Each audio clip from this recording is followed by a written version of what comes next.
What's up YouTube, Fred here. Thanks for joining me. Welcome to the channel. If you're new to the channel, I do car and motorcycle stuff. Today's video, I'm going to take a drive. It is November and it is about 70-75 degrees out, and we're going to take a ride on the Street Fighter. Let's go.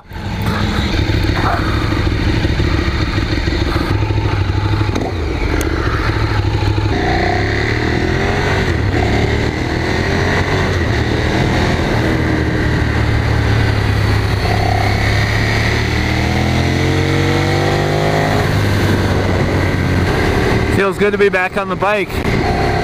Alright, so welcome to the channel. Today I am out on a ride I did not think I would be able to have.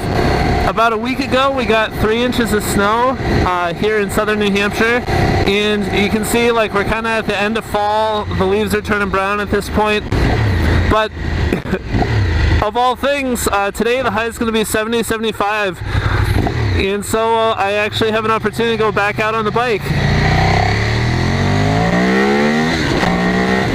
The Street Fighter, I've been mostly riding local back roads, the past couple weeks, but last week after we got snow I thought, well, okay, time to put on the charger. It's done for the season. But, so see this sign? November 7th, 10 in the morning, and we're looking at 68 degrees for the temperature right now, and we're going to be up in the 70s. So why not take the bike out? This thing's a little easier to wash than the Corvette, so I figure if there's any sand or salt, I'll just be able to rinse it later. So I'm going to get some gas, and then we'll get going.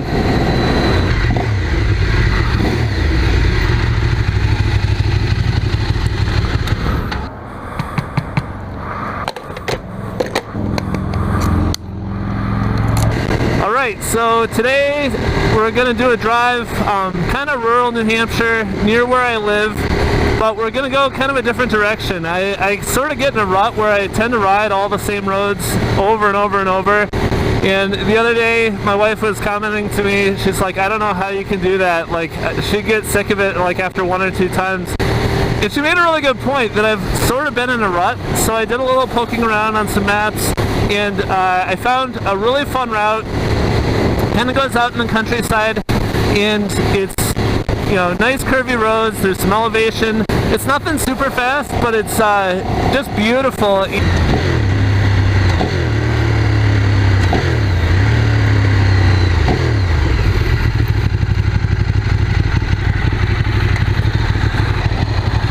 Now we'll see if this light actually realizes there's a motorcycle here. I've had trouble with sensors, so we'll see.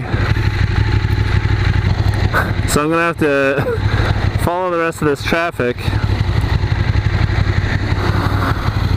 because the sensor doesn't register that I'm a bike. Oh, the perils of being a motorcyclist. Oh well.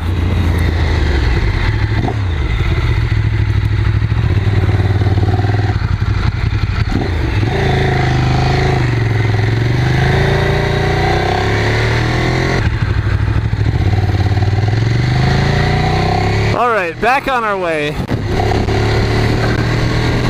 So if you're a car person, you probably don't really ever have to deal with what I just did. Pretty frequently up here, the sensors are not set up to pick up a cyclist or a motorcycle. And so when you get to a light and you want to make a left turn, the light just doesn't register that you're there. And so it's a little bit frustrating, but all you got to do is pull through the intersection and then turn around. So I'm pretty used to having to do that, but that's something in a car you never have to worry about.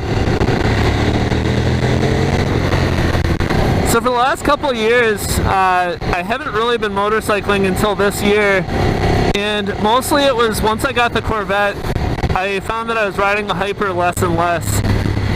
And so it's been interesting because I grew up motorcycling. I started riding dirt bikes around 10 years old, got my on-road license, I think I was exactly 16. I had my permit before that.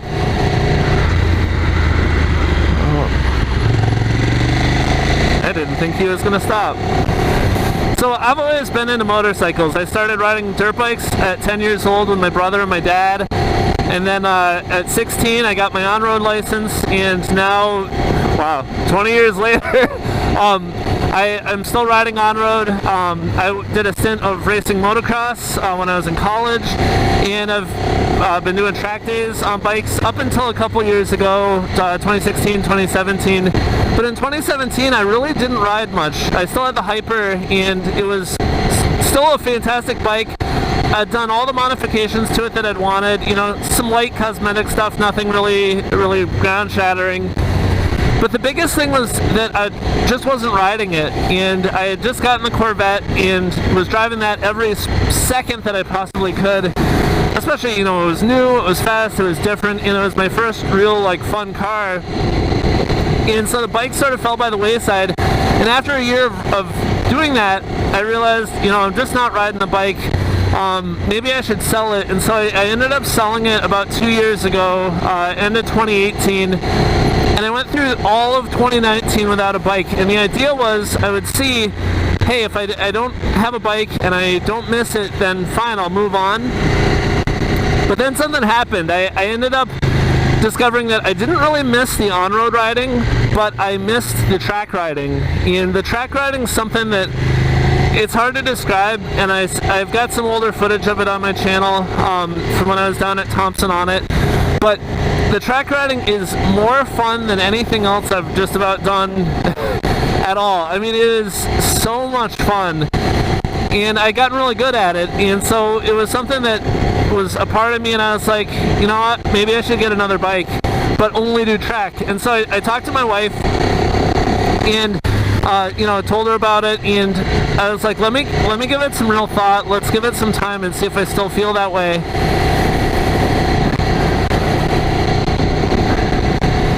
And so I went through most of 2019 kind of with the idea in the back of my head that I would probably get another bike. And so last winter I started looking, obviously found the Street Fighter, and I thought, okay, track bike, I'm not going to ride it on road other than to, you know, get the tires scuffed up once I, you know, get the bike worked over and, you know, get used to riding it a little bit. But then I'm just going to do track.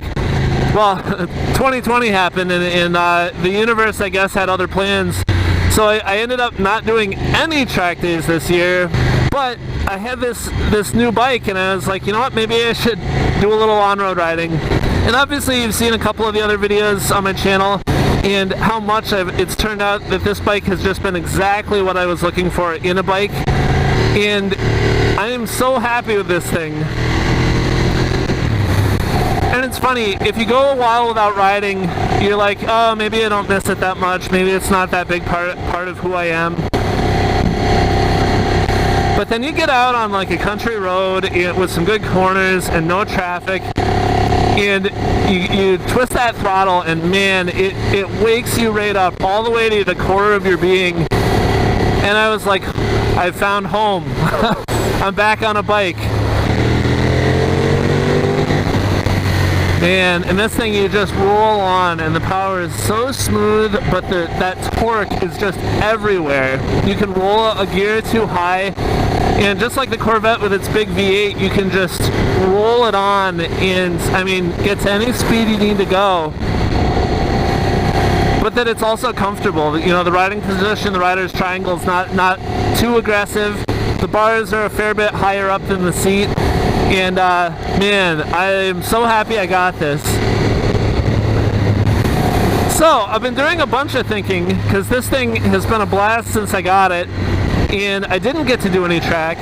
And so my plan for next year is, at least where my head's at right now, is I'm definitely going to do a whole bunch of car stuff. I got some really cool events that I'm planning to go and attend and participate in, so that'll be really fun. But I am definitely going to get back on the track in 2021, and I want to really put this thing through its paces. The little glimpses of the performance that I've had, you know, you get a little straight stretch and you roll on, really have opened my eyes to what this thing must be like on the track.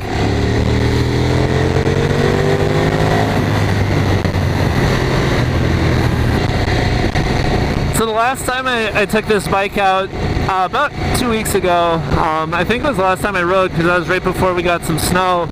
I went out and I looked down and I realized my gloves were pretty shabby. They were falling apart. They were these red and white gloves with kind of like leather palms, and they were falling apart. And so I was like, okay, I'm going to swing over to Seacoast Ducati and see if they've got some nice gloves. So I went and did some searching, and they had these. These are Revit gloves. They're the same brand as my jacket, actually. I got the jacket over there a couple years prior. And beautiful gloves. I tried them on, figured out what I wanted, and went to the counter, and I was like, hey, I think I've got a couple reward dollars from prior purchases. You know, can I apply that towards the purchase? And so they're like, yeah, no problem. And I was like, how much are the gloves? Because I didn't even look. I was like, I want to find the right thing and whatever they are. And he's like, they are $100. And so then I was like, well, how much is my my kind of store credit, you know, through the rewards program? And he's like, it's $100. And so I got these gloves for literally free, which was just awesome.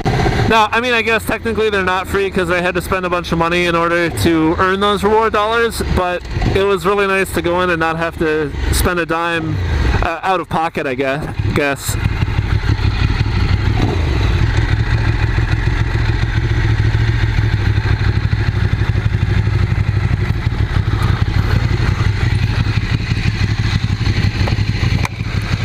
Thanks for watching. Until next time, Fred out.